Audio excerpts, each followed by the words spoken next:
why do I have to go back to the DMV to take this test? I've been driving all these years, so why I got to take it now? Like, we just see it as an inconvenience. All of us see tests typically through a pass and fail lens. Like, I see this with my kids. I saw it lately with Jubilee. She just got done taking her written permit test, right? 16 coming up, get my written permit test. You remember those days when you were so excited to drive? Right?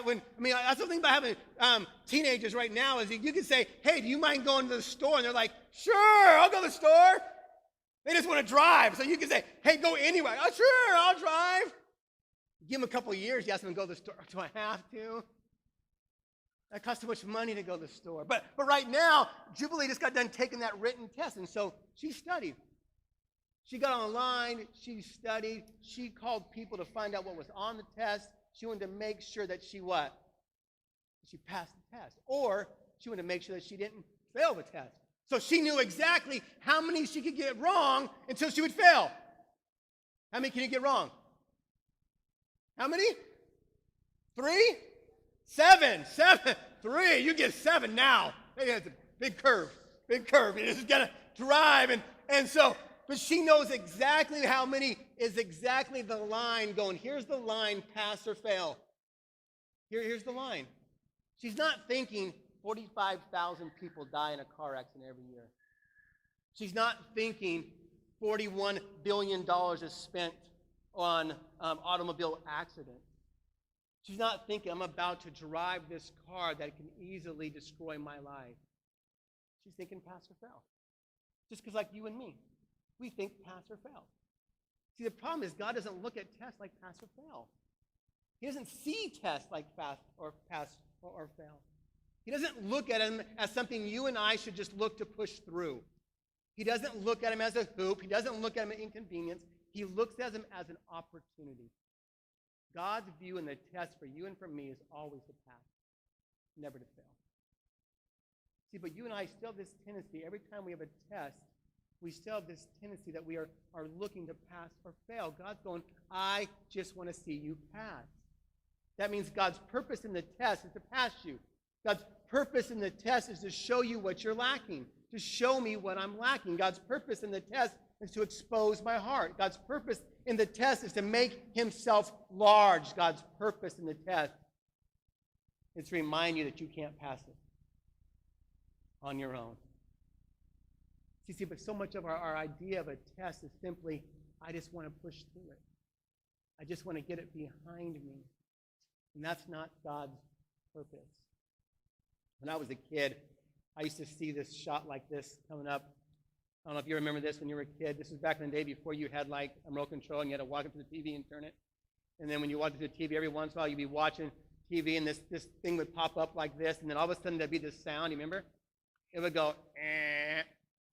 And then after the eh, there'd be this voice. The voice would come on and say, this is a test. This is a test of the emergency broadcast system. This is only a what?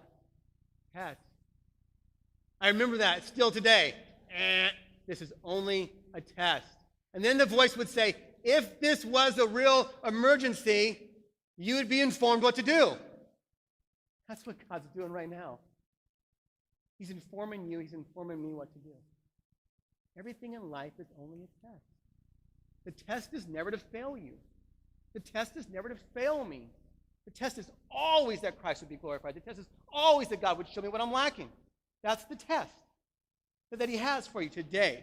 So here's the reality. You and I, as God's image bearers, are either right now about to enter a test. Do you understand that? Today, you are going to start the test if you're not already in it. Because either you're starting the test, you are either in the test, or you're just coming out of the test. That's life. You are either about to start a test somehow today in some way. You are either in one right now, or you are coming out of one only to do what? Come back in one again. And it's only a test. Not to fail you, but that Christ would be glorified in it. That God would be seen through you in it. It's only a test. And now I say that because this is what chapter 43 and 44 are all about. Genesis chapter 43 and 44 are simply about a test. a test of really three different people. There's the test of Jacob that you're going to see in verses 1 and 2, or 1 through 6. There's the test of Joseph, which you'll see in verses 26 through 31. And then there's the test of Judah and his brothers, which you see kind of throughout both the chapters if you read them this week. But it's only a test. So here's my goal. My goal today is we're going to try to work through the first test, and we'll see how far we get. I think we should have enough time, actually, to get us through all three of these tests. But we're going to look at all these tests. So let's go Genesis chapter 43. Actually, go to chapter 42 first, because the test that Jacob faces really starts in chapter 42. And Jacob's first test starts with getting news that he doesn't want to hear. Let me say that again. Jacob's test starts when Jacob gets news that he doesn't want to hear. If you remember last week, the brothers finally come back from Egypt. They've met Joseph, but they don't know it's Joseph. And they got some grain. They came back, but they came back one brother short. Do you remember? Who was the brother? Simeon. They came back one brother short. Joseph, in his wisdom, keeps Simeon there, says, hey, I want you to go back. I want you to get Benjamin. Show me that you're not spies. Bring him back here. So they show back up to their father Jacob in verse 35. Look with me in chapter 42. It says, and now it came about that they were empty their sacks, and behold, every man's bundle of money was in the sack. And their father saw their bundle of money, and they were dismayed. And their father Jacob said to them, you have bereaved me of my children. Joseph is no more, Simeon is no more, and you would take Benjamin, and all these things are against me. So that Jacob is just like you and me. He hears news that he doesn't want to hear. Here they are, they come back from Egypt, but they come back not empty-handed. They come back with grain. They even come back with what? Not just grain, but what? Their own money. They got free grain. Like a program that Egypt had set up. Get your own free stuff coming right here, and they get it, but they come back empty-handed, and since they come back without Simeon. And all of a sudden, Jacob says, you have bereaved me. All these things are against me.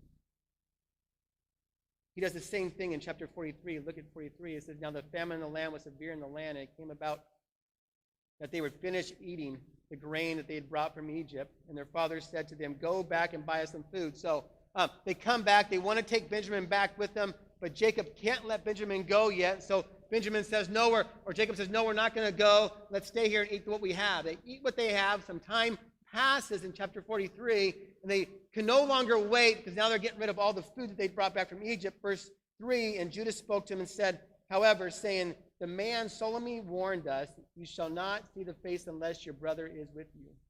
If you send your brother with us, then we'll go down and we'll buy food. But if you do not send him, we will not go down. For the man said to us, you shall not see the face unless your brother is with you.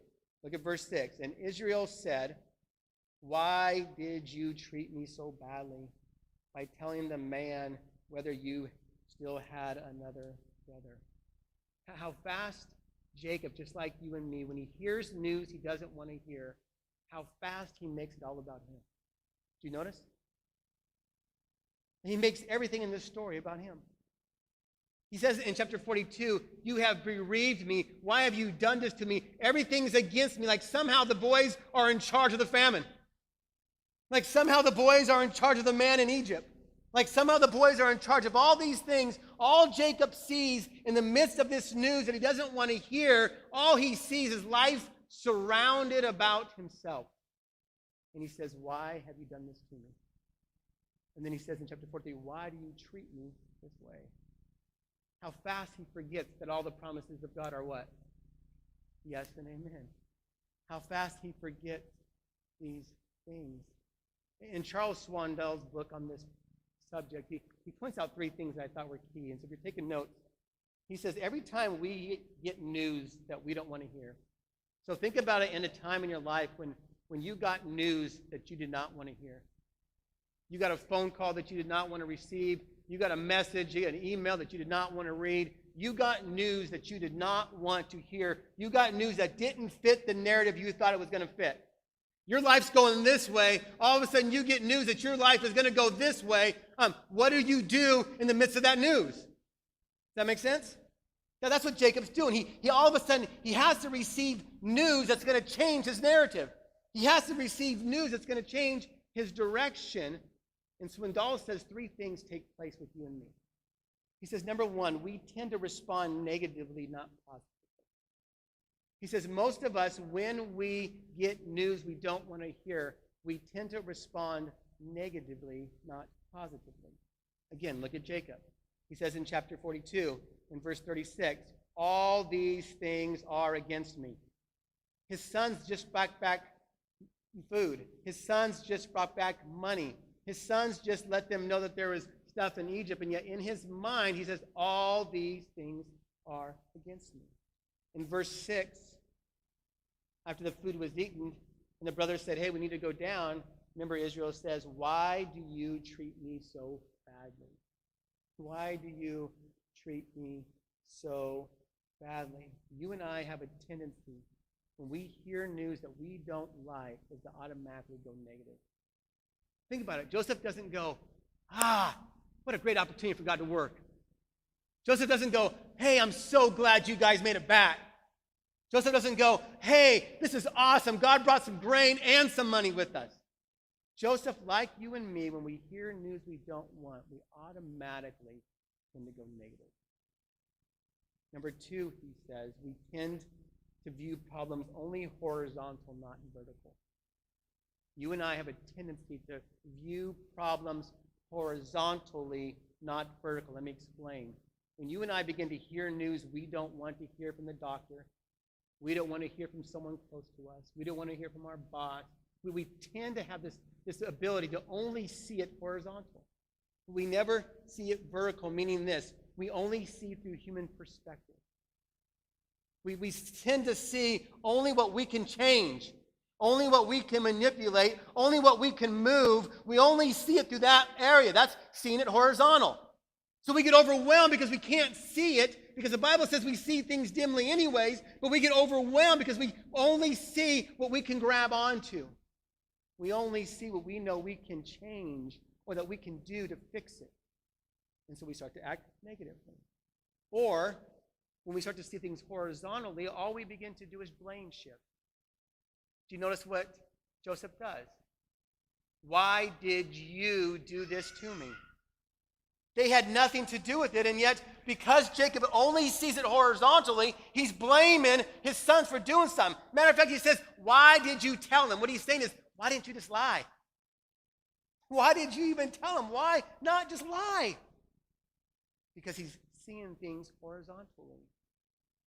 And when we see things horizontally, we typically always only see the worst case scenario, don't we?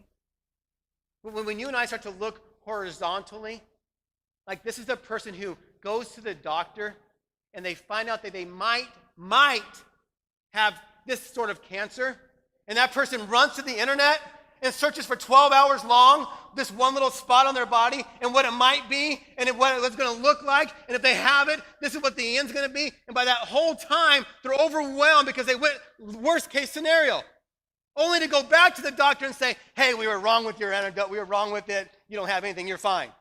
Oh, but how many times do we jump to worst case scenario, don't we? Anytime you and I jump to worst case scenario, our view is horizontal, not vertical. Our view is on the world, not on who God is. And that's what we have a tendency to do. We tend to panic and make one bad decision after another. Do you remember Saul in 1 Samuel chapter 13? Remember the guy Saul? He was a king, the first king of Israel. And Samuel comes down to Saul and says, Saul, you're going to be king. I want you to go to Gilgal, and I want you to wait 7 days. 7 days I want you to wait. 7 days I want you to wait, and I'm going to come down, and then you're going to see a victory that God's going to do. And so Saul goes down. He waits for 7 days. He's waiting. The Philistine army is starting to gather, and Saul is waiting, and he's watching, and he's waiting, and he's watching. And all of a sudden, the seventh day comes, but there's no Samuel. And so Saul, the Bible says, Saul, the people started to disappear, and he thought to himself, what must I do to keep everybody here? Samuel already told him what to do. What was it?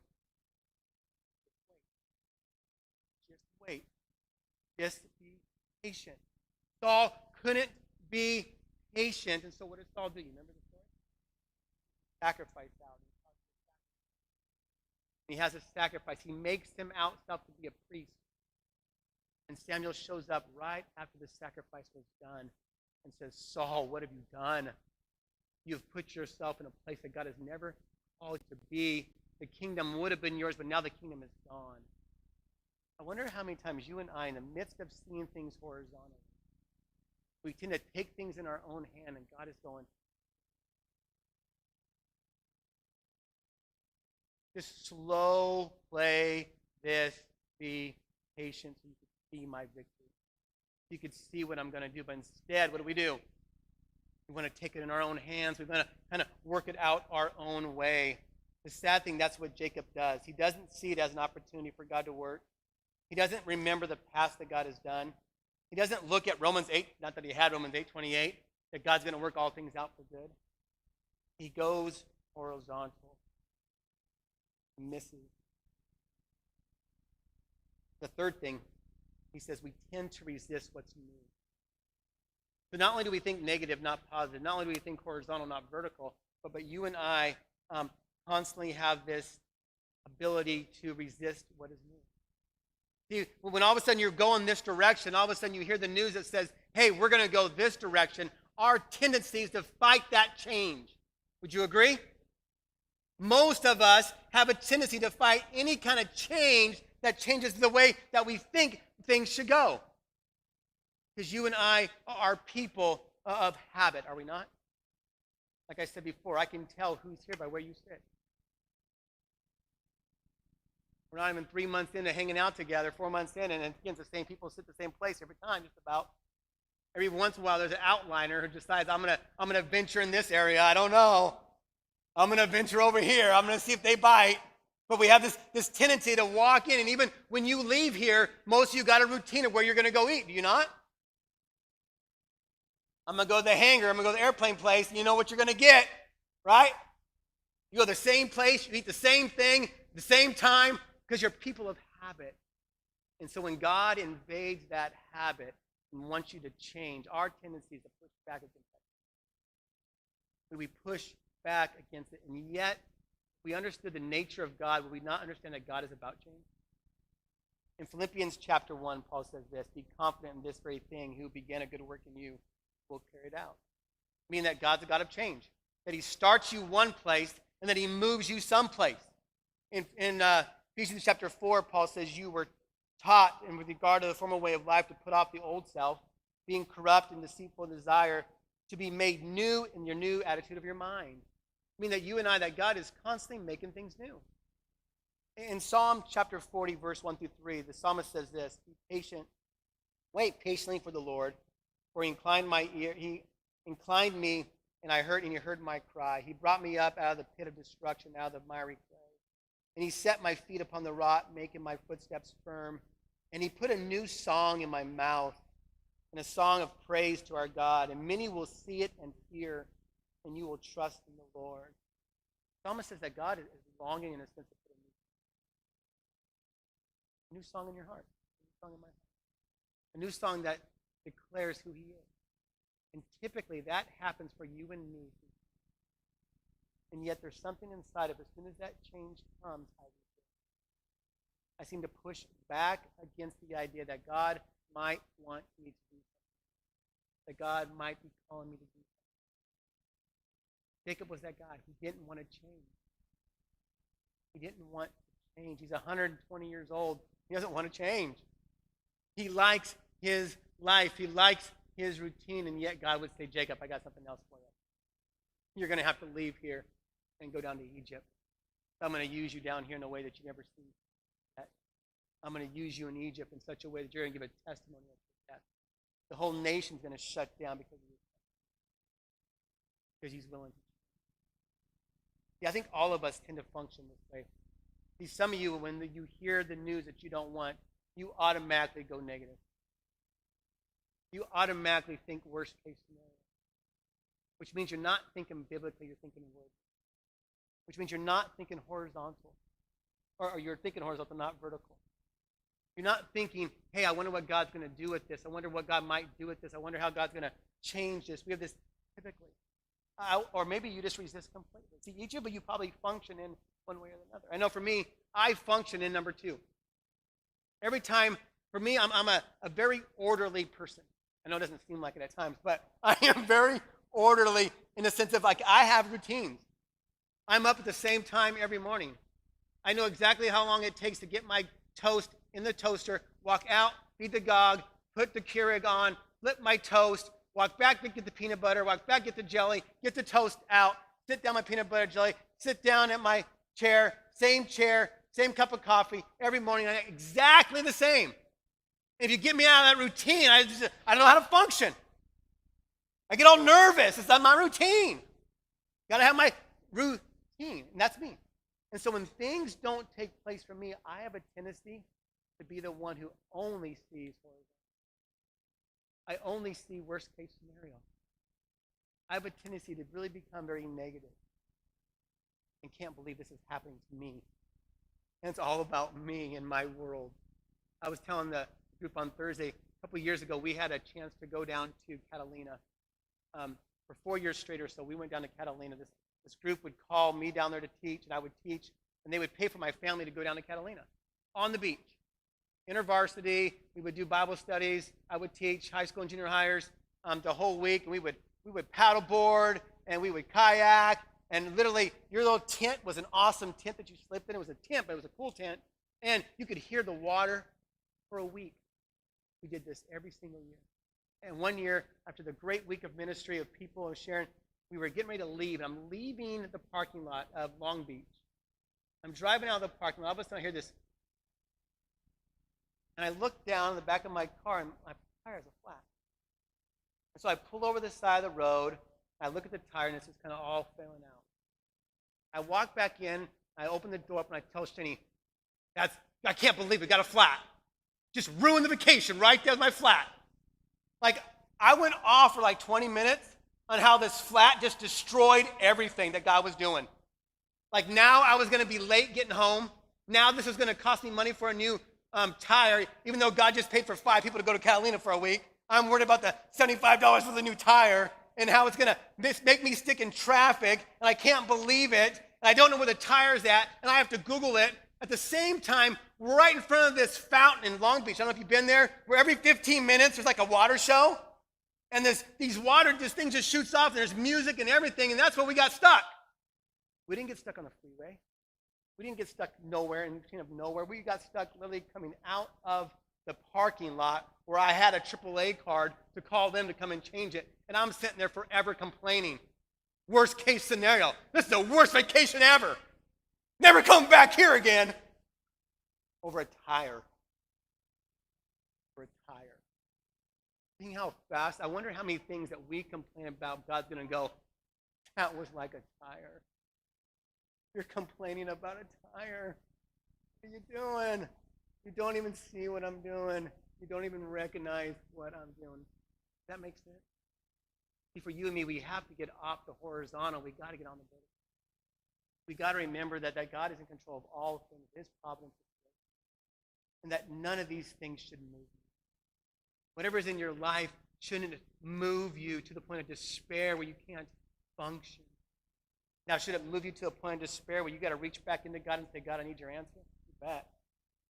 God, I need you to speak to me? You bet. God, I need other people around me? You bet. But never overwhelmed by it.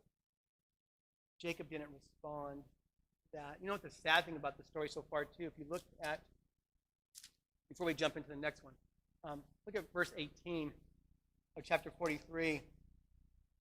In verse 16, it says, Joseph saw that Benjamin was with them, and he said to his house steward, bring them in here into the house. And they saw the animal.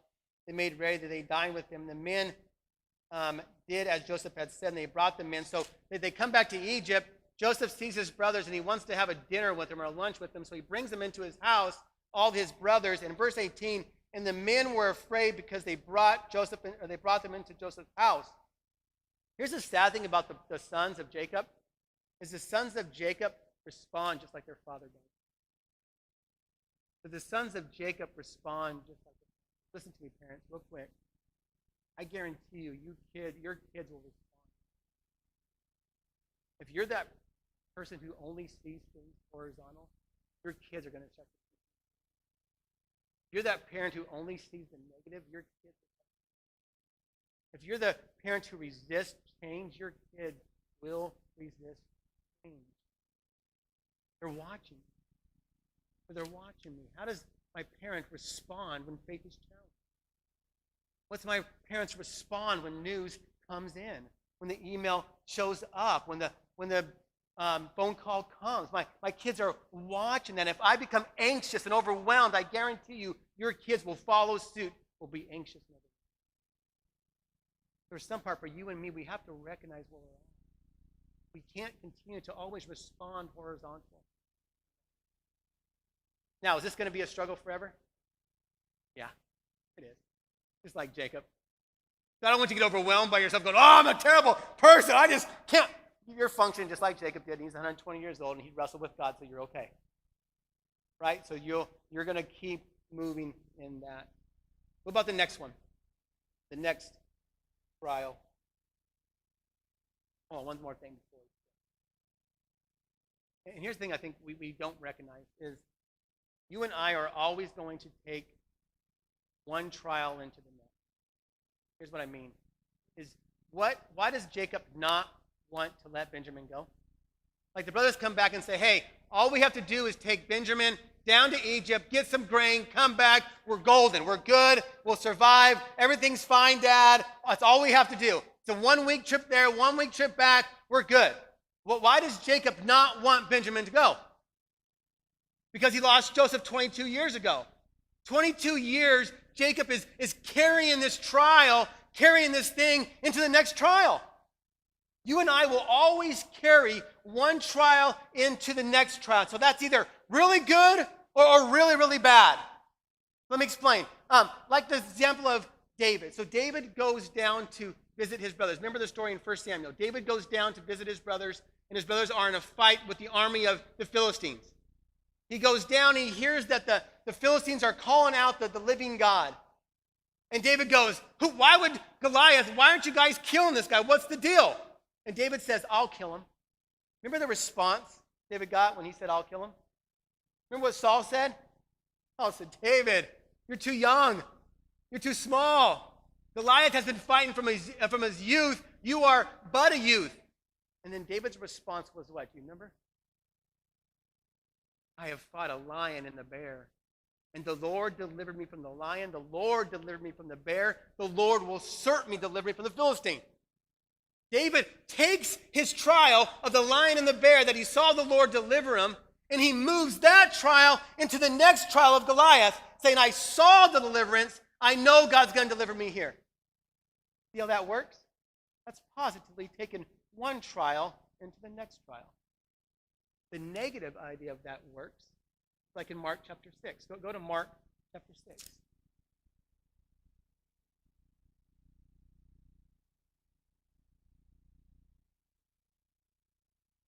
In Mark chapter 6, the disciples see Jesus feed 5,000 people. Pick with me in verse 45.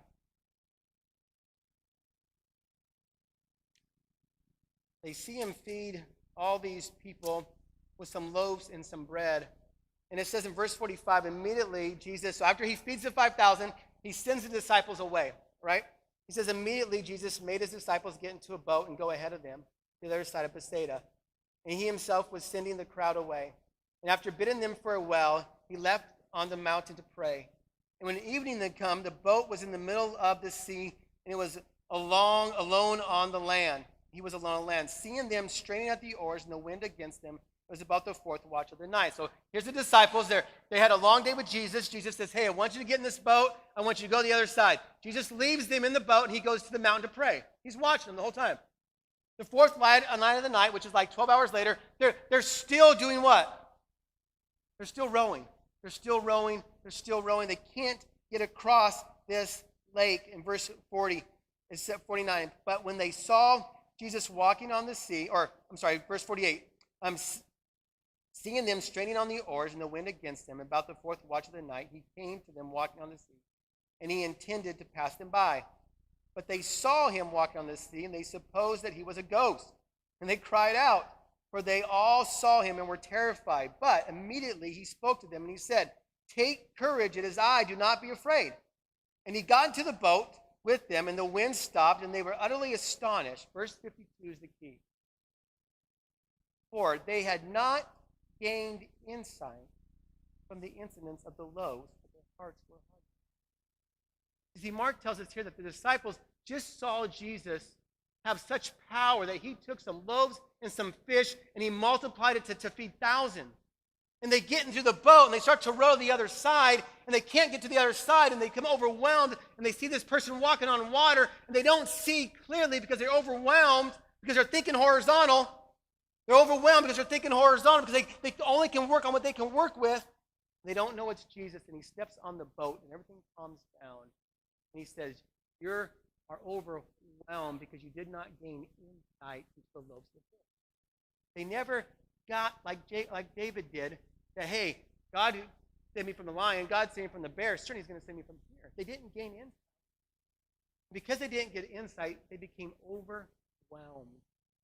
Most of the time that you and I are overwhelmed because we haven't gained insight. We haven't taken that last trial into the next picture. The disciples are a lot like you and me because they do the same thing in Mark chapter 8. Go to Mark chapter 8. In Mark chapter 8, look at verse 11. Again, Jesus feeds thousands, and then the Pharisees come to him, came out and began to argue with him in verse 11 of chapter 8, speaking to him the sign of the heavens to test him. And sighing deeply in his spirit, he said, "Why do you, this generation, seek a sign? Truly I say to you, there is no sign but given but generation." Verse 13, leaving them, he again embarked with them and went away on the other side. So he's with his disciples, and they had forgotten to take some bread. And they did not have more than one loaf in the boat with them. And he was giving orders to them, saying, "Watch out, beware of the leaven of the Pharisees and the leaven of Herod." And they began to discuss with one another the fact that they had no bread. And Jesus answers, aware of this, said to them, "Why do you discuss the fact that you have no bread? Do you not see and understand? Do you not have a hardened heart? Having eyes you do not see, and having ears you do not hear, and you do not understand. When I broke the 5 loaves and the 5,000, how many baskets of pieces did they pick up?" And they said 12. And he said, "When I broke the 7 for the 4,000, how many baskets did we pick up?" They said 7. And he was saying to them, "Do you not understand?" Jesus was pointing out to the disciples, just like he points out to you and me, we have to be a people who learn to take one trial in. We have to be able to remember the things God has done here, so when something else happens here, that victory is seen. Does that make sense? And yet, so many times when we don't, our heart gets hardened. We only see things horizontal. Now, what about Joseph's trial? Quickly, go back to Genesis. We'll wrap it up with these two real quickly.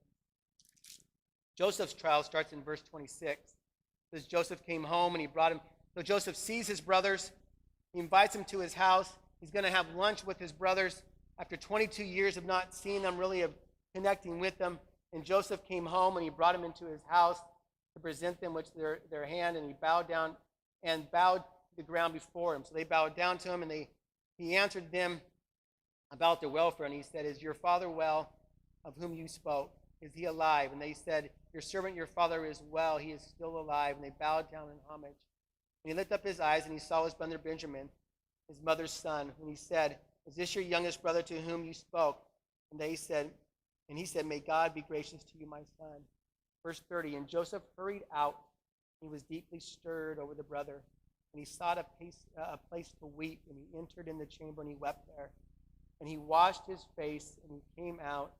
And he controlled himself, and he said, "Serve the meal."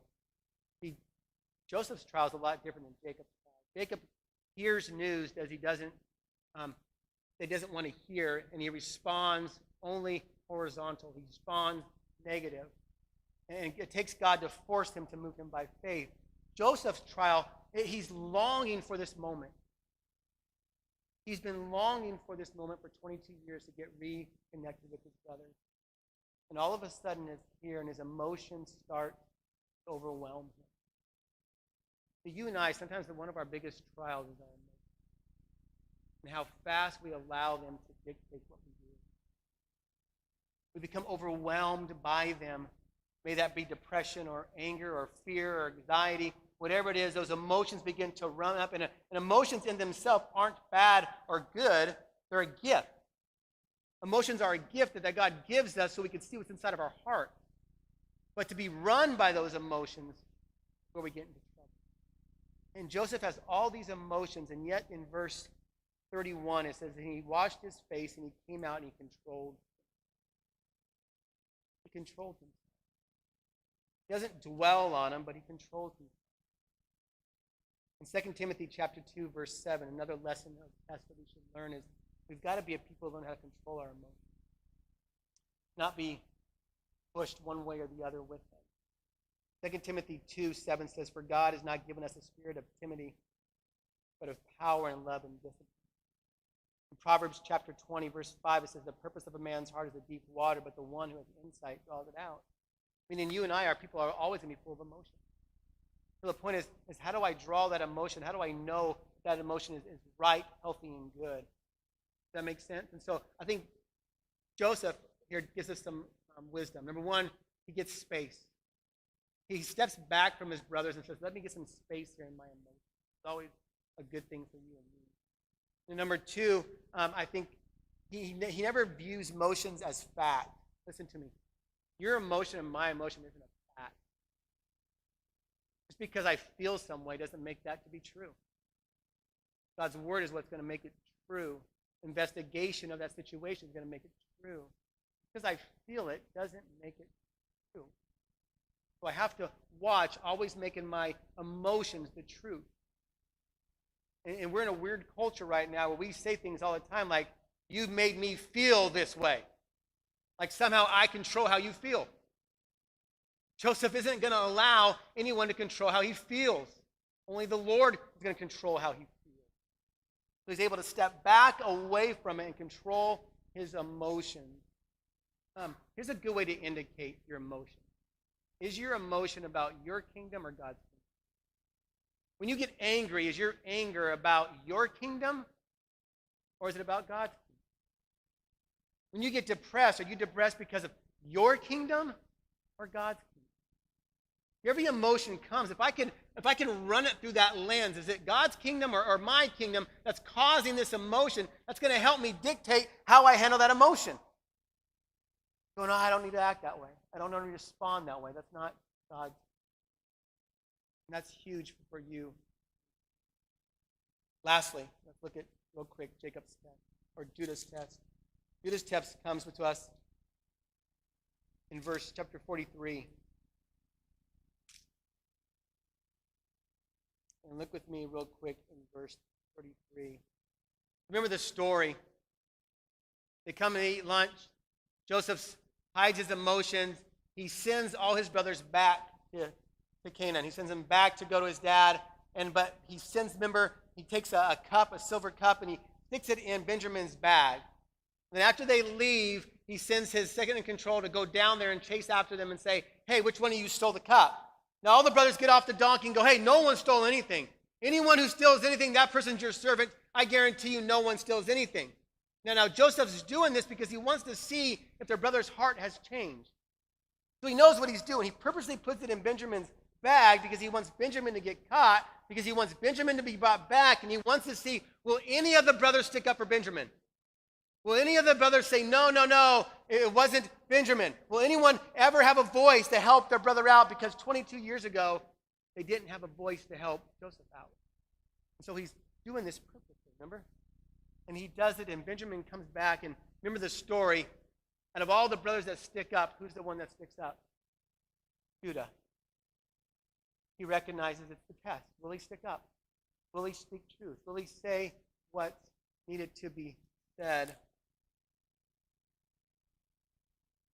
And in verse 16, in chapter 43, Judah said, what can we say to my Lord? What can we speak, and how can we justify ourselves? God has found out our iniquity of our servants. Behold, we are the Lord's slaves, both we and the one in the possession of the cup be found. But he said, far be it from me to do this, for the man whose possession of the cup shall be found shall be a slave. So Judah steps up and says, hey, we're all slaves. We know it. We'll all come back. And then the guy says, no, just the one has to be the slave, just Benjamin. And then verse 18, and Judah approached him and said, "Oh, my Lord, may your servant please speak a word in my Lord's ear, and do not be angry with your servant, for you are equal with Pharaoh." My Lord asked his servant, saying, "Have you a father or a brother?" And so he begins to tell Joseph the story about how Joseph had died, though he really didn't die, and how his father was devastated by it. And then in verse 33, here's what Jacob says, "Now therefore please let your servant remain instead, and a lad a slave to my Lord, and let the lad go up with his brothers. For how shall I go up to my father if the lad is not with me? For the fear that I see the evil that would overtake my father." Finally, Judah gets it. Judah's willing to lay down his own life. That was the test. Or was Judah willing to lay down his own life for his brother? That was going to be his test. That's the same test for you and me. Are we willing to lay down our life for those who are close to us? Are we willing to be like Christ, who laid down his life for us? Even those around us who don't even seem like they even are willing for it or even want it. That's what Judah does. See, that the test isn't a pass or fail. The test that you're in, the test that you're going to be in, the test that you're in, not a pass or fail. Look at me real quick in here. Because you're going to fail.